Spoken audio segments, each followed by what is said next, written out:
मंगल भवनया मंगल। बार बार सिर काटने के बाद भी रावण नहीं मर रहा था। क्यों? विभीषण का कौन सा कथन सुनकर राम को ब्रह्मास्त्र का प्रयोग करने के लिए विवश होना पड़ा?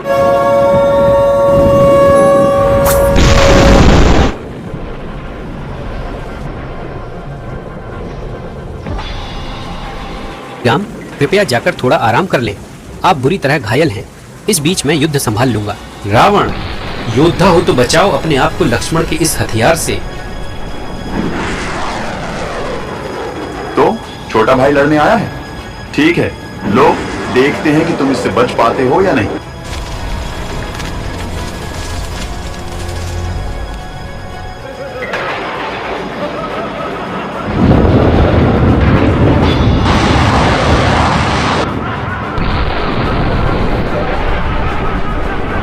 युद्ध अपने चरम पर था। तभी रावण ने लक्ष्मण पर शक्तिपाश अस्त्र का प्रयोग करने का निर्णय लिया। एक ऐसा अस्त्र जो अपने लक्ष्य पर प्रहार करने के बाद ही वापस लौटता था और जिसका तोड़ रावण के अलावा किसी के पास नहीं था।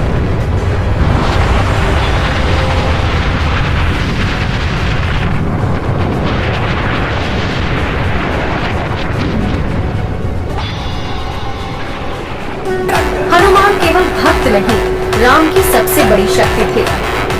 जब तक हनुमान जीवित है, कोई भी प्रभु श्री राम के परिवार की ओर आंख उठाकर भी नहीं देख सकता।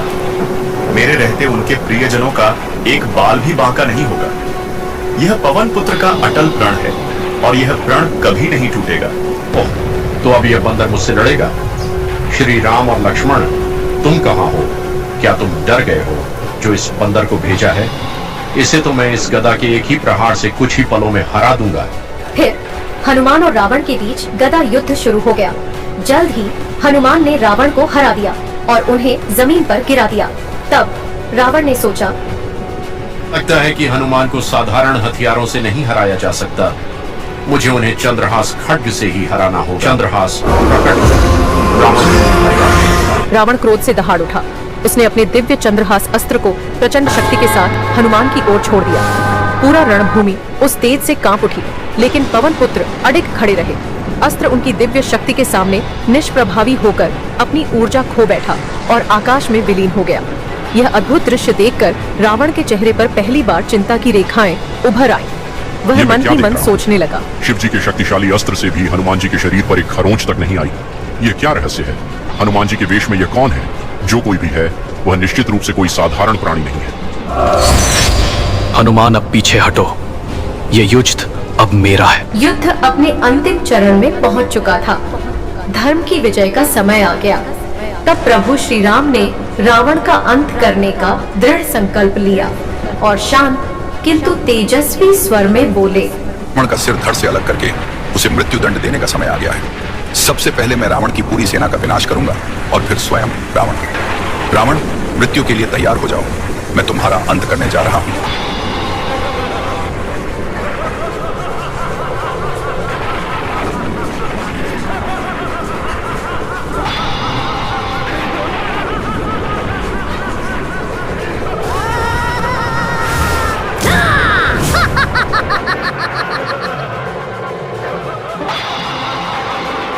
क्या है, हर बार जब मैं रावण को मारने के लिए उसका सिर काटता हूं तो वह फिर से जीवित हो जाता है।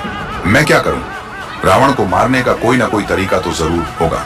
आइए, महाराज विभीषण, आपका स्वागत है। आप अपने भाई को देख रहे हैं। मुझे लगता है कि शायद मैं रावण को मार ना पाऊं। क्या आप उसे मारने का कोई उपाय जानते हैं? प्रभु श्री राम, रावण को ब्रह्मा से अमृत का वरदान प्राप्त है। उसकी नाभि में अमृत सुरक्षित है। जब तक ब्रह्मास्त्र से उस अमृत को नष्ट नहीं किया जाएगा, तब तक रावण का वध असंभव है और वह बार बार जीवित होता रहेगा। कृपया ब्रह्मास्त्र का उपयोग करके नाभि का अमृत सुखा दे। रावण तुरंत मृत्यु को प्राप्त होगा। हे भगवान ब्रह्मा, मैं राम अधर्म का नाश करने के लिए ब्रह्मास्त्र चाहता हूँ। कृपया मुझे वह प्रदान करें। ब्रह्मास्त्र प्रकट हो।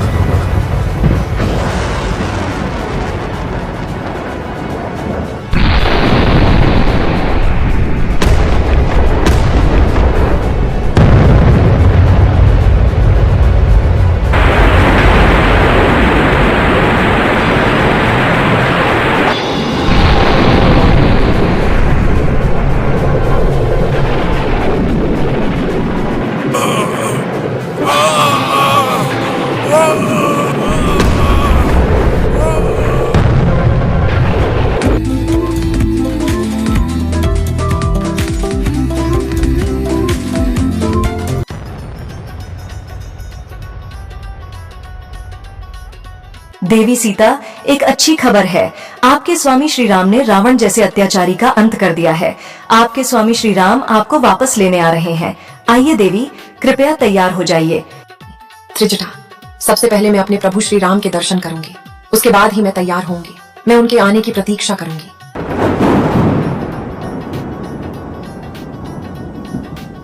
को, हे सीता, तुम लंबे समय से दूसरे राज्य में रह रही हो, इसलिए तुम्हें पवित्रता की परीक्षा देनी होगी। हे जनक पुत्री, इसके लिए तुम्हें आग की इस दीवार को पार करके मेरे पास आना होगा। यदि तुम ऐसा कर सकी देवी, तो मैं तुम्हें एक बार फिर अपनी पत्नी के रूप में स्वीकार कर लूंगा। हे अग्निदेव, यदि यहाँ रहते हुए मैंने तन, मन और आत्मा से अपने प्रभु के अलावा किसी और का विचार नहीं किया है, तो मुझे अपना आशीर्वाद दें और इस परीक्षा में मेरी सफलता सुनिश्चित करें। मेरी सत्यनिष्ठा प्रमाणित हुई।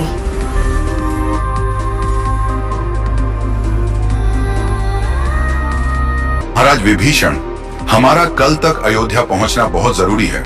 कहीं मेरा छोटा भाई भरत कोई जल्दबाजी में गलत कदम न उठा ले। आइए हम सब, आप, मैं और बाकी सभी तुरंत अयोध्या के लिए निकलने की तैयारी करें। प्रभु, मैं अभी जाकर पुष्पक विमान तैयार करवाता हूँ। आपकी आज्ञा से हम सब उस पर सवार होकर अयोध्या के लिए प्रस्थान करेंगे। अगले दिन सभी पुष्पक विमान में सवार होकर अयोध्या के लिए रवाना हुए। अयोध्या पहुंचने पर श्री राम का राज्याभिषेक हुआ और वे अयोध्या के राजा बने। नमस्कार दर्शकों, ये लंका कांड का आखिरी एपिसोड था, रावण का वध। अगले वीडियो में फिर मिलेंगे। तब तक के लिए जय श्री राम, जय हनुमान।